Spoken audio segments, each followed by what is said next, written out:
మీ జీవితంలో మీరు ప్రశాంతంగా ఉండాలి అంటే ఈ 7 విషయాలను ఎవరితోనూ పంచుకోకూడదు. మొదటిది, నీ జీవితంలో కలిగిన దుఃఖాన్ని, బాధని, ఇంకా నీ పరిస్థితులను ఎవ్వరి ఎదుట కూడా బయటపడకూడదు.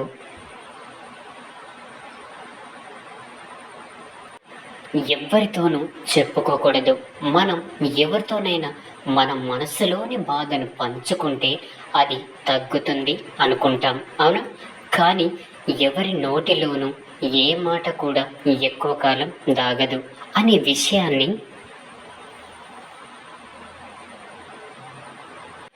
మీరు బలంగా గుర్తుపెట్టుకోవాల్సి ఉంటుంది. గుర్తుంచుకోండి, మనుషులు ఎప్పుడు, ఎలా, ఎందుకు మారుతారో ఎవ్వరికీ తెలియదు. పెదవి దాటిన మాట సప్త సముద్రాలను దాటడానికి నిమిషం కూడా పట్టదు. మీ వ్యక్తిగత విషయాలు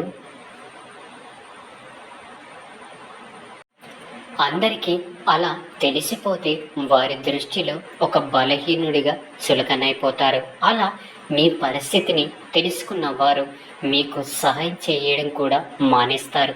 అసలు మీకు కనిపించకుండానే మీ నుండి తప్పించుకొని తిరుగుతూ ఉంటారు. పైగా మీ గురించి చెడు ప్రచారం కూడా చేస్తూ ఉంటారు. ఇక కొందరు మీకు సహాయం చేసిన రేపటి రోజున వారు మీ నుంచి ఎక్కువగా ఆశించడం మొదలు పెడతారు. ఇక అదే మీ మిత్రుల రూపంలో ఉన్న శత్రులతో మీ బాధనంతా పంచుకుంటే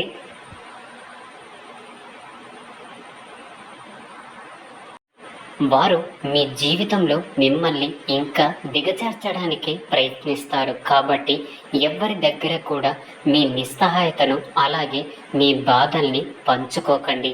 జాగ్రత్తగా ఉండండి.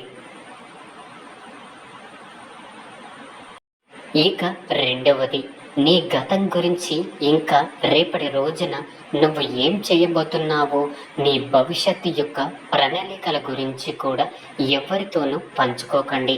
జరిగిపోయిన గతం గురించి ఎవరితోనైనా పంచుకుంటే అదేమి మీకు అనుకూలంగా మారిపోదు. మీ గతం విన్నవారికి ఏమాత్రం కూడా జాలి అనేది కలగకపోగా పైగా ఇంకా మీరు అవమానాల పాలవుతారు. అనవసరంగా ఎందుకు చెప్పుకున్నానా అని క్షణక్షణం బాధపడే పరిస్థితికి తప్పకుండా తీసుకువస్తారు. ఇక మీరు వారికి చులకనైపోతారు. అలాగే వారి యొక్క చెడు ప్రచారం ద్వారా ఈ ప్రపంచానికి కూడా, సమాజంలో పూర్తి గౌరవం నశిస్తుంది. ఏ ఒక్కరికి కూడా లెక్క లేకుండా పోతారు. అందుకే గడిచిన గతం నుండి నేర్చుకోవాలి, కానీ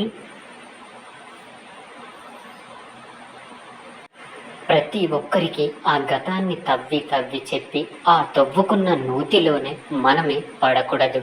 ప్రతి గతం నుండి, ప్రతి అనుభవం నుండి, ప్రతి కష్టం నుండి, ప్రతి మోసం నుండి నేర్చుకోండి. మిమ్మల్ని మీరు గొప్పగా మార్చుకోండి. ప్రతి వ్యక్తి దగ్గర కూడా తెలివిగా నడుచుకోండి. ఎందుకంటే ప్రతి ఒక్కరికి తమ సొంత లాభాలు, తమ సొంత సుఖాలే ముఖ్యం. కాబట్టి జాగ్రత్తగా ఉండండి. అలాగే ప్రతి పరిస్థితిని ధైర్యంగా ఎదుర్కోండి. మీ భవిష్యత్తు యొక్క ప్రణాళికలు కూడా ఎప్పుడు ఎవరికి చెప్పకూడదు. ఎందుకంటే అవి మీ శత్రుల వరకు చేరితే వారు మీ దారికి ఏ విధంగానైనా అడ్డుపడక మానరు. వారు తప్పకుండా అడ్డుపడతారు. ఎందుకంటే మన శత్రులు ఎక్కడ ఉండరు. మన మిత్రులుగాను, మన బంధువులుగాను, మన అన్నదమ్ములుగాను మన పక్కనే ఉంటారు కాదంటారా? కాబట్టి ప్రతి ప్రణాళికను రహస్యంగా, జాగ్రత్తగా రక్షించుకోండి. మిమ్మల్ని మీరు, అలాగే మీ భవిష్యత్తును, మీ ప్రశాంతతను కూడా రక్షించుకొనివ్వండి. ఇక అప్పుడే జీవితం ప్రశాంతంగా ఉంటుంది. అర్థమైందనుకుంటా. ఇక మూడవది, మీ ఇంట్లో జరిగే విషయాలను ఎట్టి పరిస్థితుల్లోనూ ఎవరితో కూడా పంచుకోకండి. నీకు, అలాగే నీ కుటుంబ సభ్యుల మధ్య ఏం జరిగినా కూడా అది నీ వ్యక్తిగతమైనదే. వాటిని గడప దాటి బయటకు రానివ్వకు. ఒక్కో సమయంలో కోపంలో, ఆవేశంలో మనసు నిలకడ తప్పుతుంది. అయినా సరే ఇతరుల ముందు మన కుటుంబ సభ్యులను ఎప్పటికీ విమర్శించవద్దు. వారిని తక్కువ చేసి ఎట్టి పరిస్థితుల్లో కూడా మాట్లాడకూడదు. ఏమైనా సరే కుటుంబ సమస్యలను,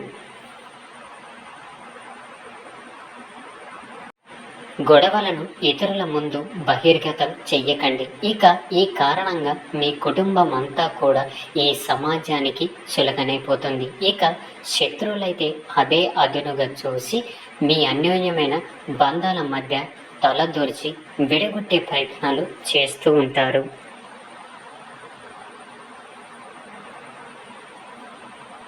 ఇక 4వది, నీ బలాన్ని ఇంకా బలహీనతను ఎవ్వరితోనూ పంచుకోకండి. ఇతరుల ముందు మీ బలాన్ని అలాగే బలహీనతల్ని బయట పెడితే నీ బలాన్ని అయితే వాడుకుంటారు, ఇంకా నీ బలహీనతతో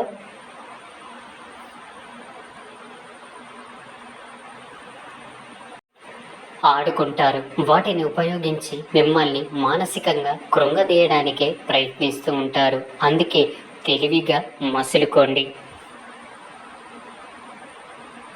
ఇక 5వది, మీ సంపాదన ఇంకా వ్యయాలను ఎవ్వరికీ తెలియనివ్వకండి. మీ ఆదాయం ఏమిటో అందరికీ తెలిసిపోతే వారికి మీ మీద ఆశలు ఎక్కువైపోతాయి. మన పరిస్థితులు ఎలా ఉన్నా వారికి ఏ అవసరం ఉండదు. వారి ప్రతి పరిస్థితికి మనల్ని డబ్బులు అడుగుతూ అవసరాలను వాడుకుంటారు. ఒకవేళ మీరు ఇవ్వకపోతే ఈ ప్రపంచంలో వారికి మీకంటే బద్ధశత్రులు ఇంకెవ్వరు ఉండరు. ఒకవేళ ఇస్తే మళ్ళీ మీరు వాటిని తిరిగి పొందలేరు.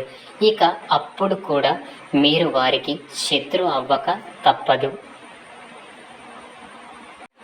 అప్పు ఇచ్చి శత్రుత్వాన్ని కొని తెచ్చుకోవడం కన్నా ఇవ్వకుండా నివారించడమే మంచిది. ఎందుకంటే కనీసం అక్కడ సంపదనైనా మిగులుతుంది. అందుకే మీ ఆదాయ వ్యయాలను ఎవరితోనూ పంచుకోకండి, గుర్తుంచుకోండి.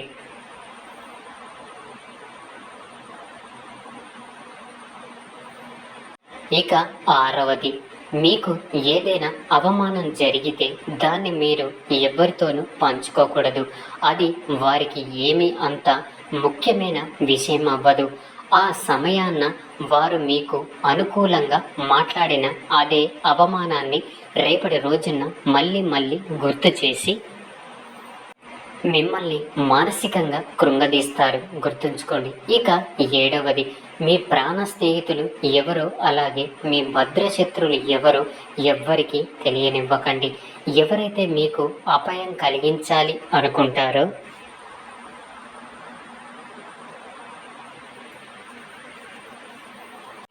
వారు మీరు చెప్పిన రహస్యాలను ఉపయోగించుకొని మిమ్మల్ని ఇబ్బంది పెట్టే అవకాశం ఉంటుంది. మీ శత్రువులు ఎవరైతే ఉన్నారో వారు మీ ప్రాణమిత్రులతో చేతులు కలిపి మీకు సంబంధించిన విషయాలను రాబట్టుకునే అవకాశం ఉంటుంది, గుర్తుంచుకోండి. మన రహస్యాలను ఇతరులకు చెప్పడం, మన బాధలను ఇతరులతో పంచుకోవడం అంటే మన భారాన్ని దింపేసుకోవడం ఎప్పటికీ అవ్వదు. దానికి మించిన భారాన్ని కొని తెచ్చుకోవడమే అవుతుంది. కాబట్టి జాగ్రత్తగా ఉండండి. ప్రతి సమస్యని